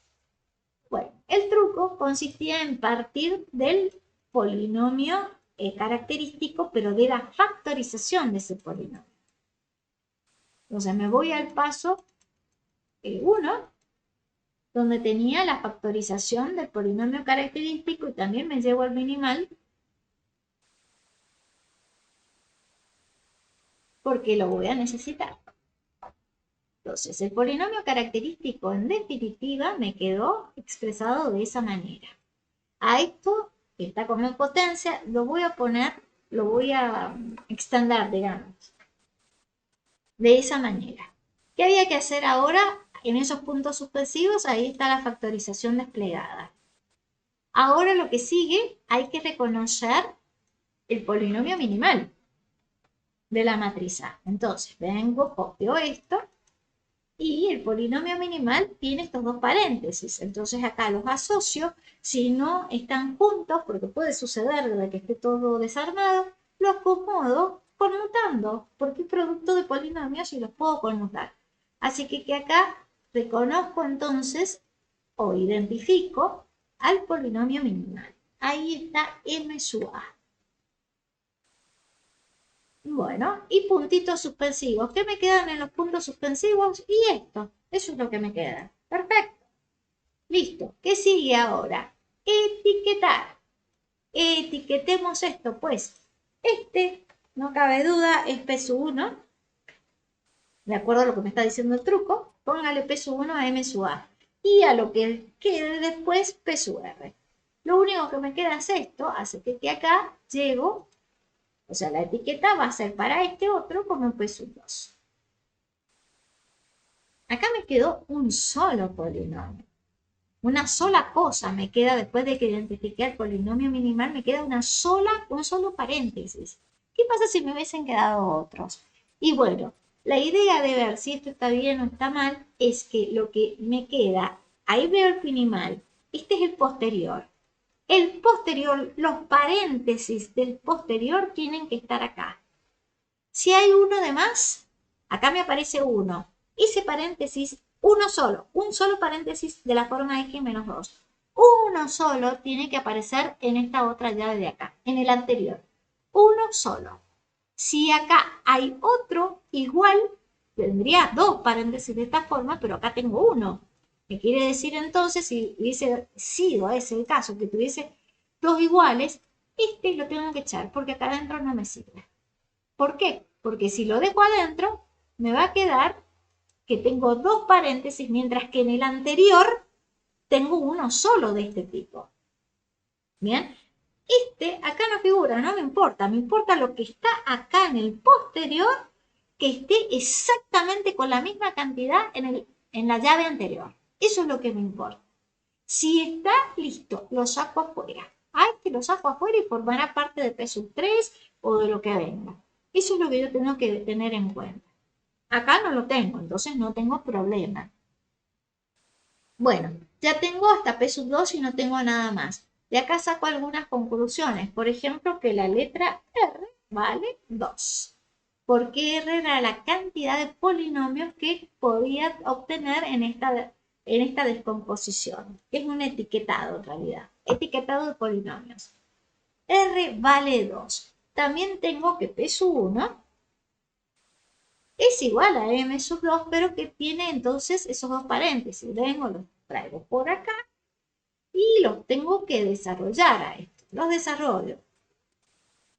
Tengo que aplicar la distributiva y me queda entonces ese polinomio desarrollado. Y P sub 2, el otro que me quedó, que es ese paréntesis donde no hay que aplicar distributiva, no hay que sacar ninguna cuenta, no hay que desarrollarlo a los polinomios porque ahí ya está, es o no son. Listo, estos son los factores invariantes de A. Con el truco ya lo tengo. Corroboramos a ver si está todo en orden. Veamos. El R está entre 1 y n. Recordemos que el n en este caso fue lo que determinamos en el paso 0. El n vale 3. Entonces acá yo tengo que ver si la letra R, que vale 2, está entre 1 y 3. Está sí. O sea que el paso 1 se verifica. Los P sub I que encontró. En este caso el I varía entre 1 y 2. P sub 1 y P sub 2 son polinomios con indeterminada X. Sí, lo son. ¿Los coeficientes están en K? Sí, también, porque se acuerdan que en el paso de los autovalores llegué a decir, no importa si son reales o complejos, obtengo el mismo resultado. Entonces, listo. Estoy considerando complejos reales. Verifica para los dos cuerpos, verifica que son polinomios con estos coeficientes. Listo, son mónicos. Mónico significaba que el coeficiente principal era 1. El coeficiente principal de este polinomio está en ese lugar. Es 1, porque no hay nada escrito. Y del P sub 2, me fijo, ¿dónde está el término de mayor grado? Acá. ¿Cuál es el coeficiente principal? Y no hay nada. O sea que está el 1 ahí, invisible. Son mónicos. Un chiche ¿tiene grado mayor o igual que 1? Sí, lo tiene. O sea, esto es algo que yo puedo desprender de acá y que fácilmente lo puedo visualizar de que es polinomio o no.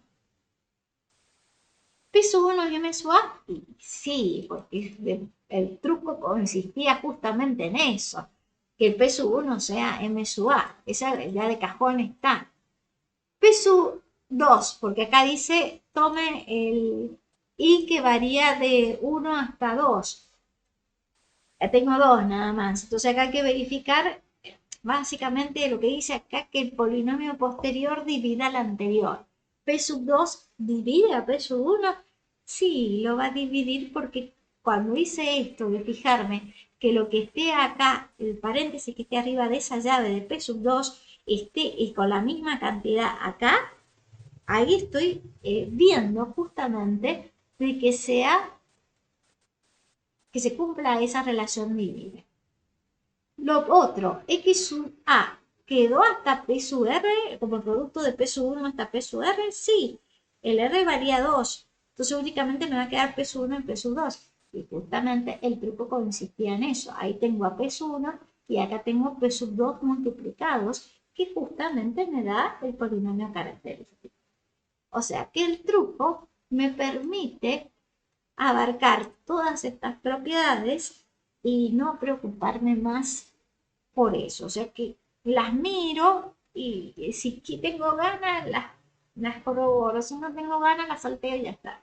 El truco permite ya poder hacer, o sea, asumir que todas esas condiciones valen. Ya tengo los polinomios.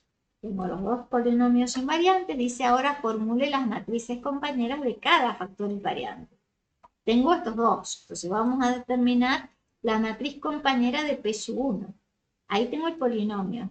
Bien.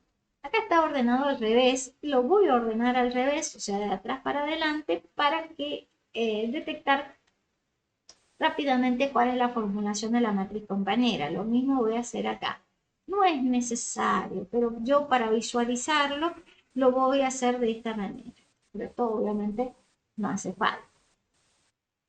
La matriz que tengo que armar es la de P sub 1. Entonces yo acá tendría que venir y escribir P sub 1. Pero como son muchos subíndices, directamente le pongo 1 y ya está. Ya. Y ahí está, la tengo que armar de la siguiente manera. Es una matriz. Entonces acá pongo los corchetes. ¿Cuántas filas y columnas tengo que tener? Según la fórmula tiene S filas por S columnas. ¿De dónde saqué la letra S? Me vengo al polinomio y la S es el grado mayor del polinomio. ¿Cuál es el grado mayor? Acá el S, recordemos, que vale 2. El S vale 2 para este polinomio. Entonces, con ese dato, vengo y armo la matriz. Tiene 2 filas y 2 columnas. ¿Qué voy a escribir ahora? Siempre empiezo por la última, porque lo que se destaca acá es la última columna. Y esa es la última columna la que me da relación entre la matriz y esto de acá. Esto es una accesoria. ¿Bien? Eso que está adelante es una accesoria. Armemos esto. En la última columna escriba el coeficiente de grado 0 del polinomio. ¿Cuál es? Menos 2. Ese es el coeficiente de grado 0. Pero dice, póngale un signo menos adelante. Ok. Menos por menos es más. Me queda 2. Sigue con el coeficiente del otro grado. El que sigue es este, del otro término. Este es el que sigue. Entonces acá está menos 1. Entonces vengo y escribo menos 1 acá. Pero hay que ponerle un menos adelante. Menos por menos se hace más. Se va. Y listo. Ya se acabó porque el coeficiente del grado S no va. Es 1 también. Pero no va porque acá no está. Llego hasta S menos 1 nada más. Listo, ahora me preocupo por lo de adelante. Lo de adelante me dice, mire, ponga en la primera fila la matriz solo de ceros. Tiene un solo casillero, pongo un 0. Y acá ponga la identidad de lo que le quede. La identidad en un solo casillero es 1. Ya está. Ahí tengo entonces la matriz asociada o la matriz compañera de P sub 1. Hagamos lo mismo ahora para el otro polinomio. ¿Cuánto vale el S acá? Es cierto que este S no es igual que el de arriba, pero necesito visualizarlo para tener todo en mente. El grado de S en este polinomio, o de S, la letra S en este polinomio vale 1. Entonces con esa información vengo y armo la matriz asociada a P sub 2. Que en vez de escribir P sub 2 como un subíndice, escribo 2 y ya está. Ahora viene la matriz. La matriz tenía que fijarme cuántas filas y cuántas columnas tenía. Vale S. Entonces, 1 por 1, un solo casillero. Solo casillero, una sola columna, una sola fila. Ahí está. ¿Qué debo escribir ahí en ese lugar? Empiezo por los coeficientes del polinomio, siempre a partir del coeficiente de grado 0. Ese es. Entonces, ¿qué hago? Vengo y lo escribo acá. Con un menos adelante. Menos por menos se hace más. Ahí están las dos matrices compañeras. Ya está el paso 4. Sigo con el paso 5. Dice, formule la forma canónica racional de T. Entonces, vamos a formar eso. Dice, tenga los polinomios invariantes a la mano. ¿Ok? Ahí están. Es este polinomio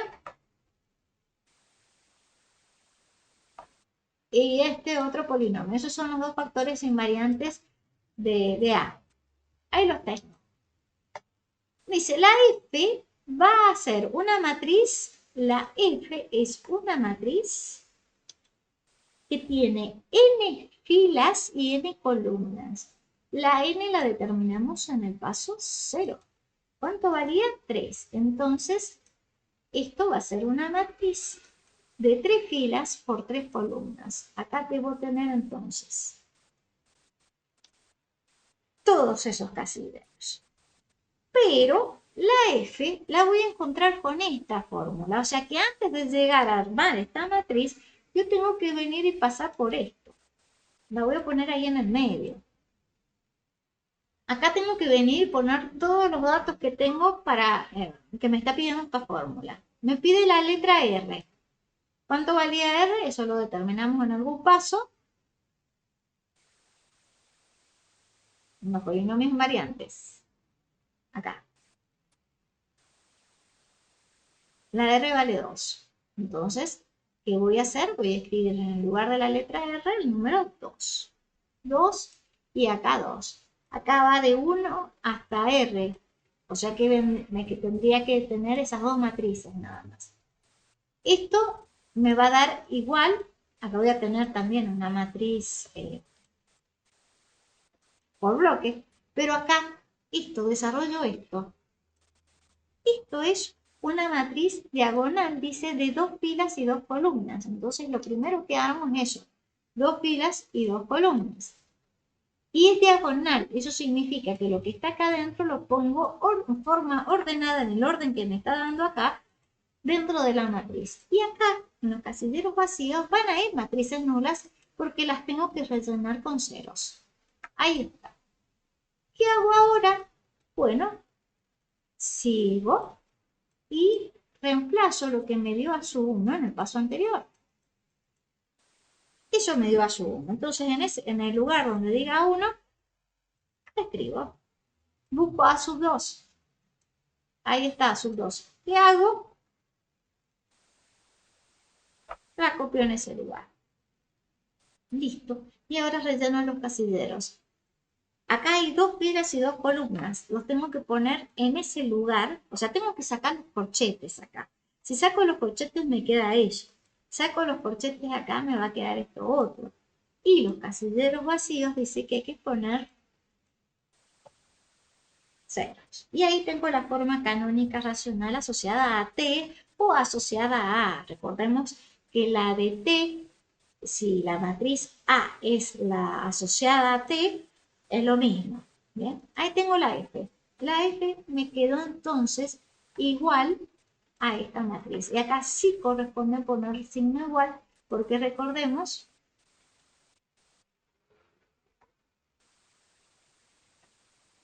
acá hay que recordar que la F decía la fórmula que era una matriz de orden 3×3. Esta es 3×3, así que ahí va el igual. Acá no, porque esta si es 3×3 y acá tengo una 2×2 no puede ir el signo igual. Acá sí, en esto de acá, puede ir el signo igual porque acá tengo una 2×2 y esta es 2×2. De acá a acá, ¿puede ir el signo igual? Sí, porque tengo una matriz con 2 filas y 2 columnas, lo mismo que acá. Y de acá a acá ya no. ¿Por qué? Porque acá tengo 2 filas y 2 columnas, mientras que acá tengo 3 filas y 3 columnas. Entonces ahí lo cambio por las 3 rayitas.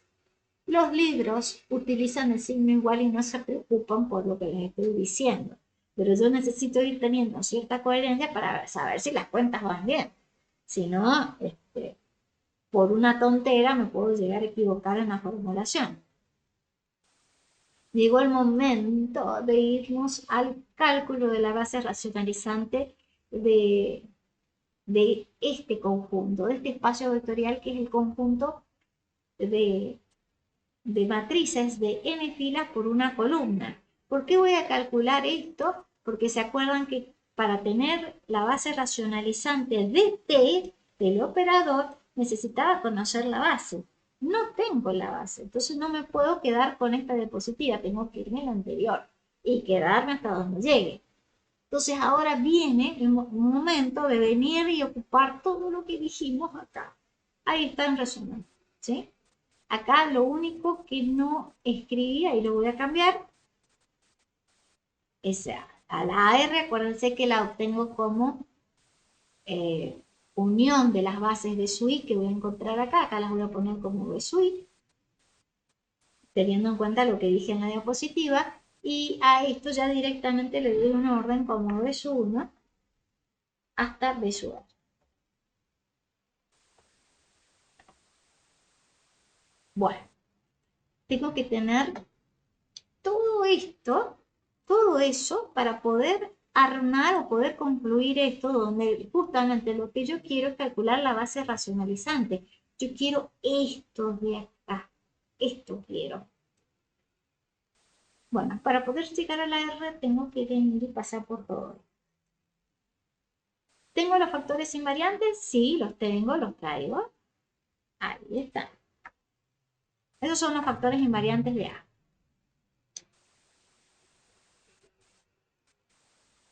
Pongo acá todo.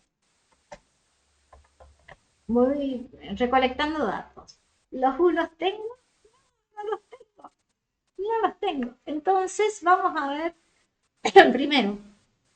Lo que sí sé de acá es cuánto vale la R. Entonces lo que yo tengo que formar acá es U sub 1 y U sub 2. Es lo que yo debo tener. Y son 2, porque la R valía 2 y la N valía 3. Al K dijimos, lo dejamos indistinto porque nos servían los complejos y los reales. Entonces tengo que determinar un U sub 1 y un U sub 2. ¿Cómo hago para determinar U sub 1? Vamos primero por U sub 1. Acá le vamos a poner un ítem. Vamos por U sub 1.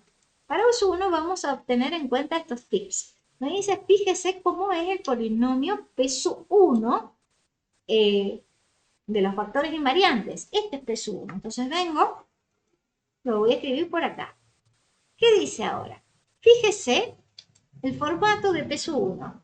¿Es de esta forma? No, porque acá es de grado 2. O sea que de acá lo que yo voy a obtener es que el grado de P sub 1 es mayor que 1.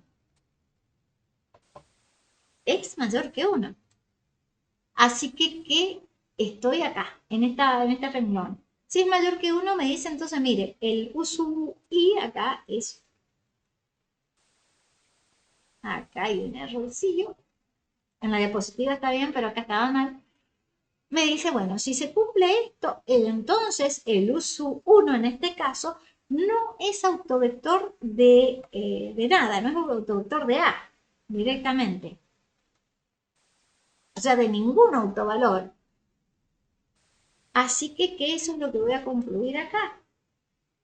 Voy a concluir que U sub 1 no puede ser un autovector de A. Y ahí me voy al paso donde los calculé a los autovectores. Me los voy a llevar. Los autovectores eran los que estaban formados en la base. Acá me voy a llevar con todo, con autovalores y con todo. O sea que ni un sub 1 no puede ser ni este vector ni estos de acá. Pues cualquier otro, menos esos. Ninguno de esos. Entonces elijo uno. ¿Cuál era el otro tip que había que elegir, tener para seleccionar el uso 1? La mayor cantidad de ceros. Entonces me fijo, no puede ser todo cero, tiene que haber al menos un 1. Y por ejemplo, si elijo esto, funciona, porque no está acá, no está acá y no está acá. Parece que por lo menos funciona. Y vuelvo a repetir, es un tip. Tip es esto. Listo, ya tengo uso 1 elegido, seleccionado. ¿Qué hay que hacer ahora? Armar esto y fijarse que sea libre. Me voy a copiar la fórmula y vamos a armar entonces B sub 1 para este vector. O sea, acá tengo B sub 1, voy a cambiar la letra I por 1. Donde diga I tengo que escribir 1.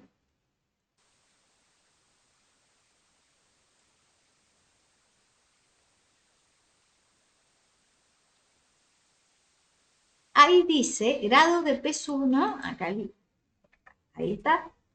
Dice, fíjese el grado de P sub 1. ¿Cuánto vale el grado de P sub 1? Vale 2. Bien, el grado de P sub 1 es 2. Entonces en ese lugar voy a escribir 2. 2 menos 1 es 1. O sea que la potencia me tiene que llegar hasta 1. O sea que voy a llegar hasta ahí. Hasta ahí llego. Solo hasta ahí. Bueno, calculemos esto y después nos fijemos que B1 es libre. Ahora viene la cuenta. Calculemos esto. Primero, a elevado a la 0 es la identidad. Identidad por cualquier matriz me da la matriz, que en este caso es U sub 1. Ahí vendría entonces en ese lugar U sub 1, que es esta matriz. Viene a elevado a la 1. Esta cuenta sí la tengo que sacar aparte, porque acá tengo que venir y escribir A. Voy a buscar A en el enunciado. Ahí estaba A, me la llevo. Entonces ahí tengo que escribir A elevado a la 1, que es A, obviamente, y a esto yo lo tengo que multiplicar por el uso 1 que elegí aquí. Multiplico. Bueno, me da ese resultado. Genial. Lo copio y lo pego en ese lugar. Y ahí tengo B sub 1. Ahora llega el momento de ver si B sub 1 es libre. Y acá es fácil porque son dos vectores. Acuérdense que para ver que sea libre, yo tengo que venir y fijarme en la diapositiva del Beamer, en las diapositivas del Beamer 1, que tiene el número 1, tengo que venir y fijarme de cómo se buscaba o cómo se verificaba que un vector era libre. Lo tengo que rastrear en las diapositivas, ahí está en este tema y aquí hay que venir y hacer esto. Lo voy a hacer y después voy a mostrar una forma fácil para que veamos cómo se trabaja que sea libre. Entonces la pregunta es ahora ver si B sub 1 es libre. ¿Necesario hacer este paso? La verdad que no haría falta, porque se puede probar que es libre, pero por las dudas, porque como esto es a ojo, por las dudas verifiquemos. Aparte acá estoy sacando un montón de cuentas. Tomemos el trabajo de ver esto, después lo vemos a ojo, cómo se calcula esto que sea libre. Yo acá tengo que seleccionar un lambda 1 que no conozco, más un lambda 2, no seleccionar, sino tengo que tomar dos letras, lambda 1 y lambda 2. Y esto lo tengo que igualar a la matriz del mismo formato, 3 filas y 3 columnas formadas por 0. Bueno, de acá lo que hay que hacer ahora es a esto sacarle la cuenta, me va a dar eso de acá, ahí está la cuenta, y esa cuenta entonces tiene que estar igualada a 0, 0. Pero estas son dos matrices igualadas, o sea que acá lo que vamos a obtener es un sistema de ecuaciones lineales donde cada uno de estos elementos va a estar igualado al elemento correspondiente de la otra matriz, que son todos ceros, así que cada una de estas líneas me queda igualada a 0.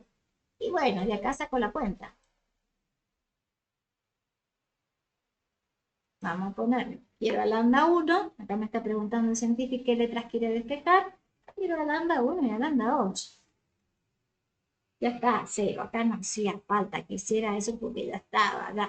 Pero bueno, supongamos que me hubiese quedado más difícil. Obtengo estos dos resultados y justamente la única forma de que valga esta igualdad es que los lambdas sean iguales a 0. Es el único resultado. Siempre, si son 0, siempre va a valer. Pero yo quiero saber si es el único valor que toman los lambdas. Y sí, cuando resuelvo los sistemas, me quedan que son los únicos. Listo. Entonces B1 es libre, está chequeado. Acá lo que quería ver era si era libre. ¿Cómo lo miro a ojo rápido a esto? Y fíjense que la idea sería, yo tengo esta cuenta, ¿no? Si yo me la llevo para allá a este otro, lo que voy a obtener es que, a ver, a este término me lo llevo al otro miembro. Entonces me va a quedar igual a esto. ¿Bien? Y de acá lo que puedo hacer ahora es despejar el lambda suponiendo que es distinto de 0. ¿Bien?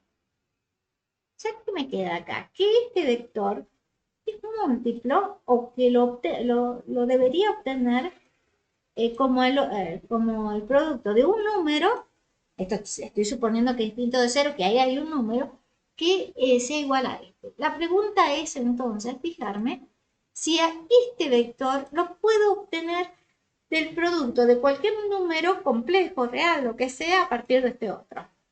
Y no, porque inevitablemente multiplicando cualquier número por menos 6 jamás me va a dar 0.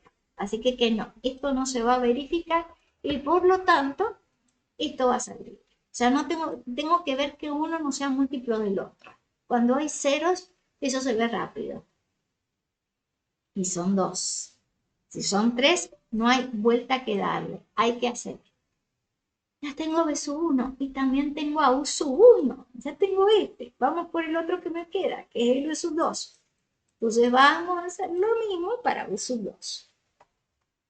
¿A quién elegimos para U sub 2? Le pongamos un ítem. ¿Qué hay que hacer? Mirar los polinomios, en este caso P sub 2. Ese es el factor invariante que tiene índice 2. Me tengo que fijar en el formato. De esta forma, sí, acá lo tengo al revés. Lo vuelvo a poner de la manera que lo tengo allá. Entonces, es de esta forma. Si es de esa forma, lo que voy a concluir es esto. U sub 2 es un autovector del autovalor que está acá. Bien, porque acá decía la fórmula x menos beta, que es lo que está en el lugar de beta, el número 2 positivo. Entonces acá el beta vale 2. Tengo que venir y fijarme entonces en los autovectores del autovalor lambda. En la calculadora de matrices me fijo qué es lo que tenía el autovalor 2 como autovectores. Tenía estos dos. Acá.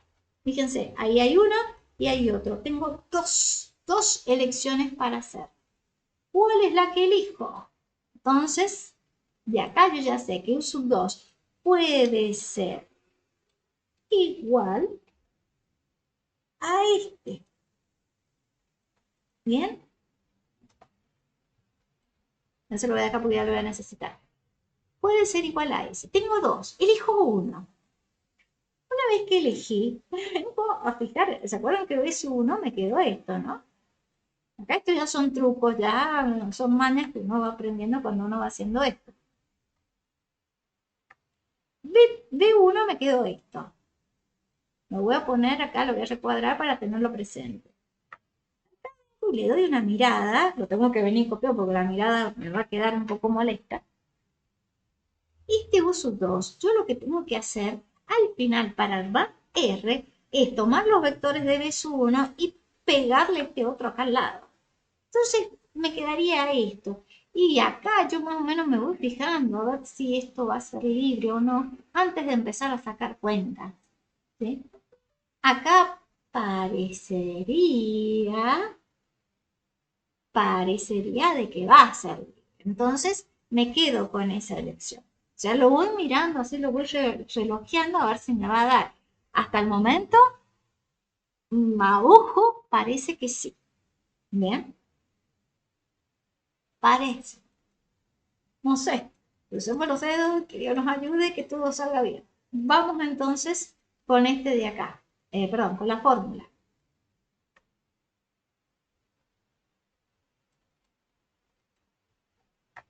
Ahí tengo que armar entonces B sub 2 ahora.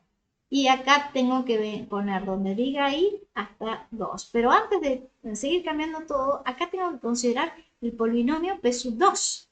El grado del polinomio P sub 2. ¿Cuánto vale el polinomio? El grado, perdón, vale 1. Entonces acá me va a quedar 1 menos 1, 0. O sea que solamente tengo que considerar hasta ahí. Solo eso. Antes de cambiar todos los subíndices, me fijo a ver hasta dónde llegan las potencias. Llega hasta ahí. Pero esta es la identidad. Así que acá me va a quedar la identidad por una matriz. Y la identidad por la matriz me queda la matriz. O sea que acá, este es el más fácil de todo. Cuando son autovectores, listo. No hay drama con la fórmula de la B. Te queda esto. Ya entonces, y este es libre porque es una matriz no nula. En eso no voy a tener problema. Ahora listo, ya tengo ya todos los B sub I, ahora viene la prueba de juego a fijarse si esta cosa es libre. Armamos entonces R. Acá dice, busque el B1, por acá lo tenía, ahí está B1. Entonces, ¿qué es lo que hay que hacer? Copiar lo que tiene adentro en ese orden y venir y pegarlo acá. Era hasta b sub 2 esto, porque la r valía 2, entonces acá voy a tener esto de acá. Llegó el turno de b sub 2, que es este vector. Bueno, ¿qué hay que hacer ahora? Voy a trabajar con los lambdas y fijarme si es 0 para ver si es libre. Ya armé R, con orden y todo. Ahora pongámosle los lambdas y fijémonos si es libre.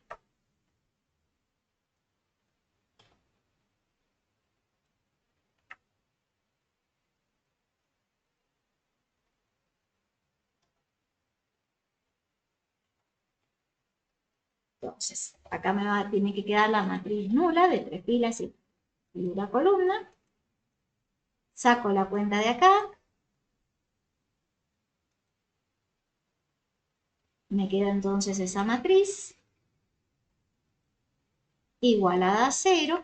Y de acá de una ya me fijo de que va a ser lambda 2. 3 lambda 2 me queda igual a 0. Así que ya desde esa fila voy a tener que lambda 2 vale 0.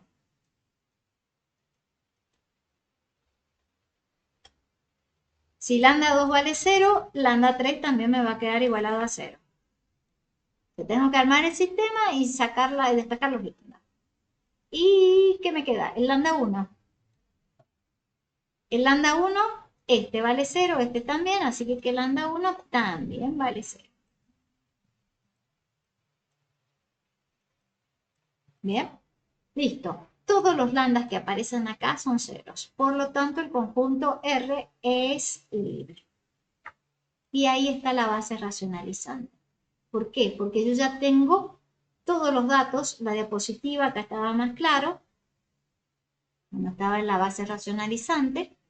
Ya probé que cada uno de ellos era libre, que la R es libre, listo. Puedo concluir el apartado B que R es base, es base de K a la 3 por 1, porque el N valía 3. Así que esto yo ya puedo concluir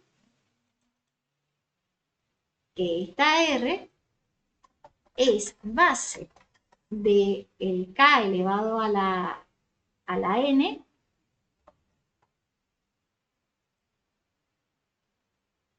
El N valía 3 por 1.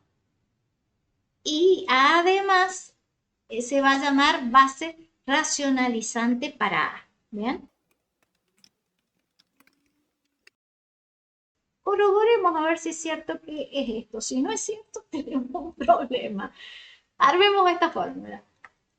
Armemos la matriz P que va de C en R. De C en R va. La R me quedó esto. Eso es la R. Para armar esa matriz, el truco es lo siguiente. Tengo que armar una matriz de 3 filas, porque acuérdense que estoy trabajando con el n igual a 3, así que acá van 3 filas y 3 columnas. En la primera columna, este era el orden que yo le había dado a los vectores de R, así que en la primera columna viene esta. En la segunda viene esta otra, y en la última viene esta. Las pego una al lado de la otra, con el orden que le di acá. ¿Sí? Ese orden lo tengo que respetar. Listo, ahora viene la F. En algún lado le escribimos a la F, que era la forma canónica, que era acá. Ahí está, la F me dio este resultado. Entonces vengo, lo copio. Y ahora dice escriba la matriz esta, la que escribió en el primer lugar, escriba -1. Escribo todo eso, sacamos la cuenta con el Scientific, me da esto. Corroboremos a ver si era la matriz A original. Me vengo acá. Esa es la matriz A. Yo con el Scientific puedo señalar, este era el resultado de la multiplicación, esa es la A, con el Scientific pido que chequee la igualdad, son muchos números para ver, me dice que es verdad, así que es cierto, esto me dio la A y las cuentas están bien hechas.